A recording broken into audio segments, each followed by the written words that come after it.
Hello friends, இன்னைக்கு நம்ம சேனலில் என்ன பார்க்க போகிறோன்னா ரொம்பவே முக்கியமான எச்சரிக்கையான ஒரு அதிரடியான இம்பார்ட்டண்டான ஜோதிட விஷயத்தை தான் இப்போ இந்த வீடியோவில் பார்க்க போகிறோம். ஸோ என்ன விஷயம் பார்க்க போகிறோம் அப்படிங்கிறத இன்ட்ரோ மூலிமா ஷேர் பண்ணுறேன்.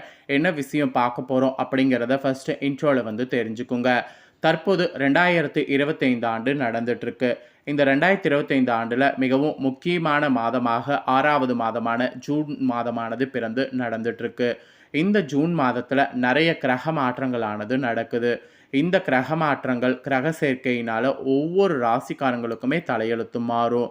அதில் கிரகங்களிடையே ஏற்படக்கூடிய சேர்க்கையினால் சில யோகங்கள் உருவாகுது. அந்த யோகமானது ஜூன் 7ஆம் தேதி இந்த டைம் உருவாகுது.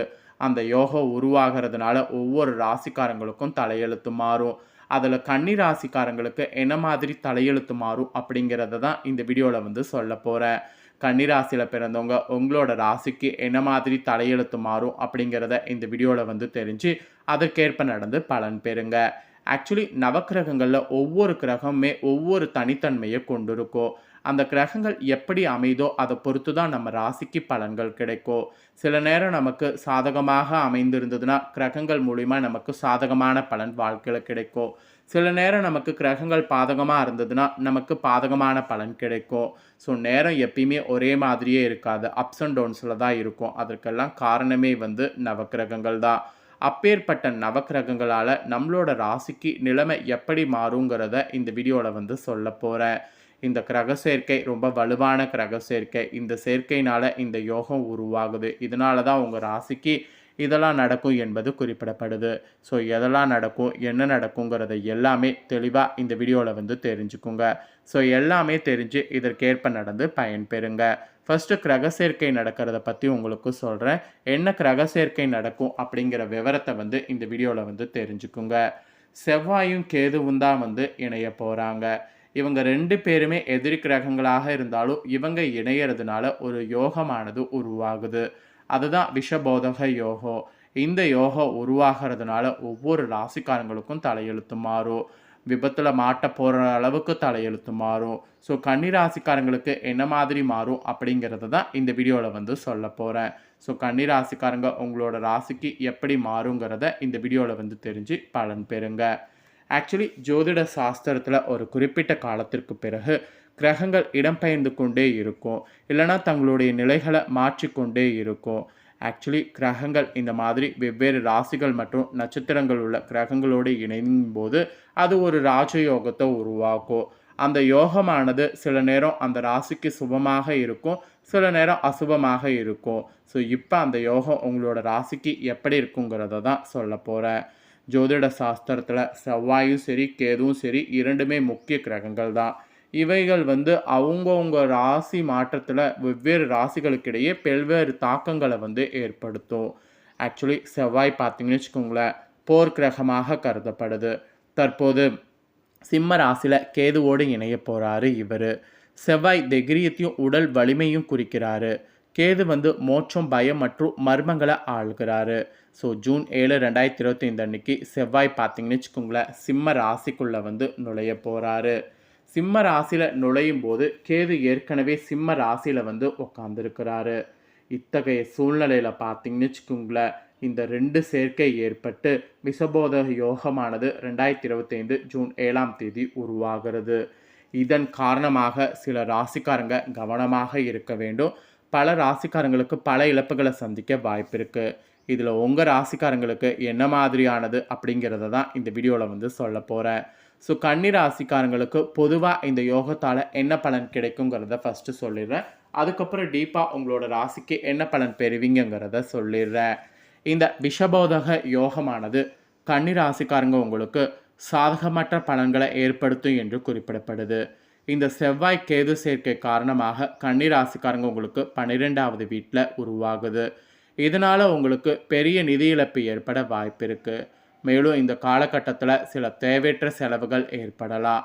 இது எல்லாமே ரொம்ப அசுபமான விஷபோதக யோகத்தால் விபத்து ஏற்பட வாய்ப்புகள் இருப்பதால் நீங்கள் கவனமாக இருக்கணும் என்பது சொல்லப்பட்டிருக்கு.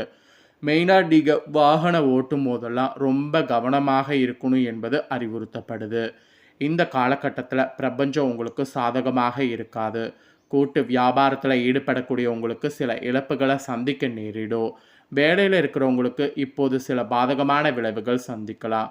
இது வேலையில் மன அழுத்தத்தை அதிகரிக்கிற மாதிரி செய்யும். இந்த காலகட்டத்தில் ஆரோக்கிய தொடர்பான பிரச்சனைகள் அதிகரிக்கலாம்.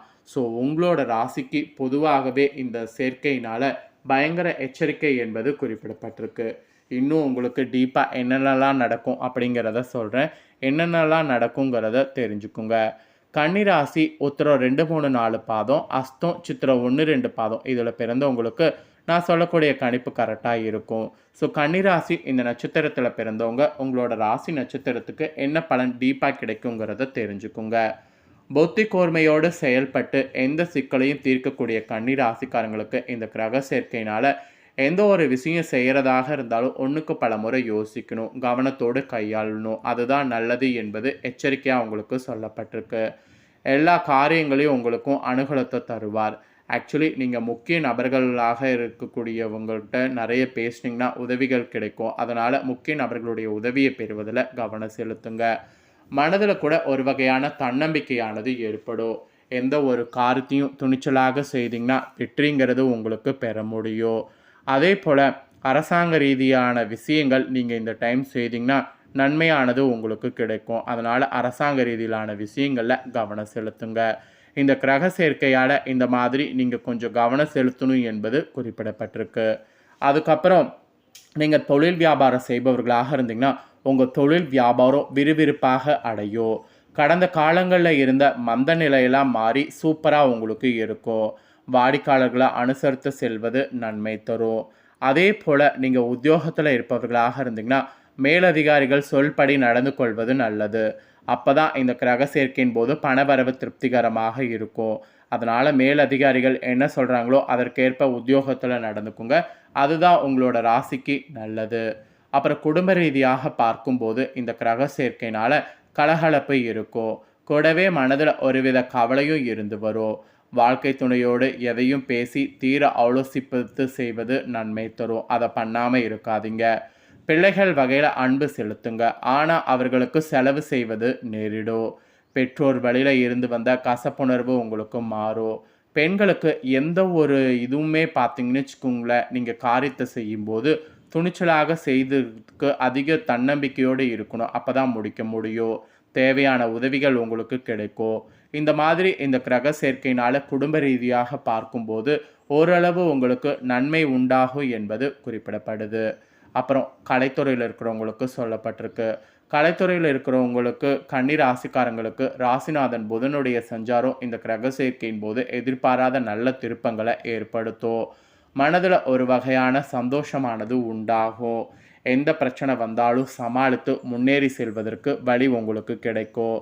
தெளிவான முடிவுகள் எடுப்பதன் மூலம் இழுபறியான காரியங்கள் உங்களுக்கு சாதகமாக நடந்து முடியும். அதனால் தெளிவான முடிவெடுக்க பாருங்கள். மற்றவர்கள் பாராட்டக்கூடிய மிகப்பெரிய செயலை செய்து முடிப்பீங்க உங்கள் கலைத்துறையில். ஸோ கலைத்துறையில் இருக்கிறவங்களுக்கு இந்த கிரக சேர்க்கையில் புதனுடைய சஞ்சாரத்தினால எதிர்பாராத இந்த மாதிரி பல மாற்றங்கள் ஏற்படும் என்பது குறிப்பிடப்பட்டிருக்கு. அப்புறம் அரசியலில் இருக்கிறவங்களுக்கு சொல்லப்பட்டிருக்கு. அரசியலில் இருக்கக்கூடிய கன்னி ராசிக்காரங்களுக்கு புதிய பதவிகள் கிடைக்கும். மரியாதை, அந்தஸ்து ஆகியவை உயரும். எதையும் செய்து முடிக்கிறதுக்கு முன்னாடி சாமர்த்தியமானது உண்டாகும். பெரியவங்க மூலம் காரிய அனுகூலமானது ஏற்படும். திறமையானது வெளிப்படும். ஆக்சுவலி நீங்கள் செய்யக்கூடிய காரியங்கள் எல்லாமே அனுகூலமாக நடக்கும். மனதில் தைரியமானது உண்டாகும். உங்களுடைய அரசியல் துறையில் இருக்கிறவங்களுக்கு இந்த கிரக சேர்க்கையினால் இந்த மாதிரியான அதிர்ஷ்ட பலன் நீங்கள் பெறுவீங்க. அப்புறம் மாணவர்களுக்கு சொல்லப்பட்டிருக்கு. மாணவர்கள் நீங்கள் பாடங்கள் படிப்பதில் சுறுசுறுப்பு வேண்டும்.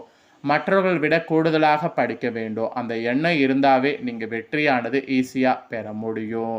அவ்வளோதாங்க. கன்னி ராசிக்காரங்க உத்திரம் 2, 3, 4 பாதம், அஸ்தம், சித்திரம் 1, 2 பாதத்தில் பிறந்தவங்களுக்கு இந்த கிரக சேர்க்கையினால் இந்த மாதிரியான பலன் கிடைக்கும் என்பது குறிப்பிடப்பட்டிருக்கு.